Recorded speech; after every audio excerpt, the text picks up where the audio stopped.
এ জায়গায় গাড়ি বিক্রি হচ্ছে, তাই গাড়ির কিভাবে চালাতে হবে সবকিছু বোঝাইও দেওয়া হচ্ছে সুন্দরভাবে।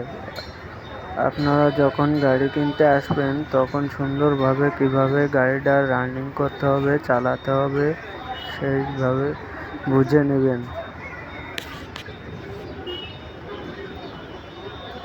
ভিডিওটা ভালো লাগলে শেয়ার করে দেবেন আর গঠনমূলক কমেন্ট করে যাবেন।